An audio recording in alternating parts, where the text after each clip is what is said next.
There are two things that you need to accept in order to begin the process of moving on from a toxic or abusive relationship. The first thing to accept is that the behavior was wrong, that it was abuse. But the second thing is a lot harder to accept, but it's essential to accept in order to actually grow from the experience rather than just becoming embittered by it. I'm Eric, and welcome to the channel.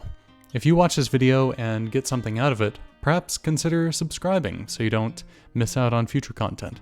And if you're currently recovering from a toxic or abusive relationship, I hope you'll check out the link in the description below. I offer coaching for people who are trying to recover from those kinds of relationships. I personally spent over a year in a relationship with an extremely abusive narcissist, and I can help you recover from that situation too. The first thing we need to do when we get out of an abusive relationship is to acknowledge that it was abusive. Now, this can seem a lot easier or more obvious than it actually is, because when we're in that relationship, most of the time, we don't even know that it's abusive at all. We're usually under the impression that it's our fault, that we haven't been understanding enough, that we haven't been spending enough time with them, that we haven't been man enough to handle them. And as far as we are concerned, this is a romantic relationship that we're trying to make work. It's very difficult to shift who you thought was your lover to realizing that they were actually your abuser. Now, a lot of people end up getting to that point where they see that the abuser was in fact abusive. Some of us even get to the point where we really see that we deserved better. But you cannot fully get over an abusive relationship simply by seeing that it was abusive. There's another part of this recovery that's much harder to see and much harder to accept. Now, when I got out of my abusive relationship, there were a lot of people who kept asking me one question that really bothered me. That question was, why didn't you just leave? The question bothered me for several reasons. Partly because it felt like they were just blaming me for all the stuff she did to me, as if all the abuse was my fault because I didn't just leave. But what really bothered me about this question was that, in a sense, it was true. I wasn't chained up. I could have left, but I didn't. And I didn't have an answer to that. Every time I would try to answer, there would always be a but at the end. Yeah, I could have left, but she was manipulating me. Yeah, I could have left, but she was lying to me. Yeah, I could have left, but I was under the impression that it was a relationship and that we were working together to build something. Yeah, I could have left, but there was always a but to qualify why I couldn't have left. Now, I was in a pretty bad place at the time. I was angry about what had happened, and I didn't even fully understand what had happened.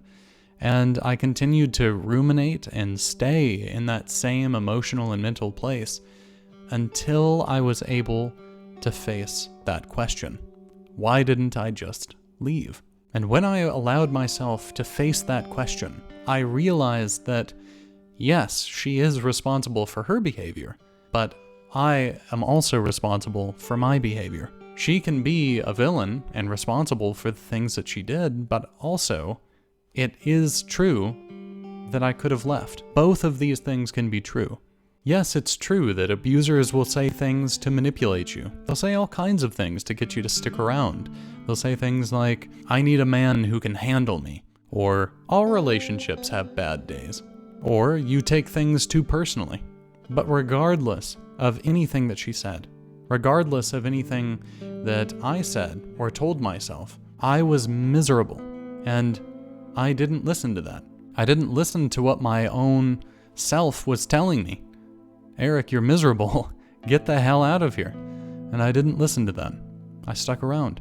I could have left at any moment, but I didn't. I accepted the abuse. And what's so hard about accepting this is that is an incredibly painful thing to realize about yourself. That you allowed yourself to be treated like absolute garbage. That you allowed the abuse. That you allowed yourself to be in such horrible pain, and that you ignored it. That's a really hard thing to see in yourself. But after I saw this and was able to accept it, I was able to move on from the rumination and that mental and emotional place that I was stuck in for so long. It really helped me to let go of what happened. But the most important thing about accepting this is that it allows you to see the issues that led to you being with an abusive woman to begin with. And the issue that I saw in myself is that I didn't actually see my own value. It's one thing to say that you deserve better or that you're high value, but to really believe it is to act on it. And I didn't. If I had just said, "No, she's a horrible person," and I never looked at what I did wrong, I never would have seen the issue in myself that led to that relationship to begin with. When we don't look at our own issues, it leads to situations where we just keep making the same mistakes over and over again. I'm sure you know a guy who's always in abusive relationships. He never learns, and so he never changes. Or I'm sure you know the other kind of guy who ends up bitter and angry at all women. Either way, they're not learning from their mistakes. They're not looking inward and seeing what they did wrong. And because of it, they're not changing. It's going to be incredibly difficult to ask yourself these kinds of questions, to confront yourself in this way. But the purpose isn't just to wallow in self-pity, but to learn and to grow, to become a better man than you were before. The growth you'll see is potentially massive. It's not just how it relates to the dating world, but also your whole life. I mean, with myself, I saw that I wasn't sticking up for myself. I didn't have much confidence in myself.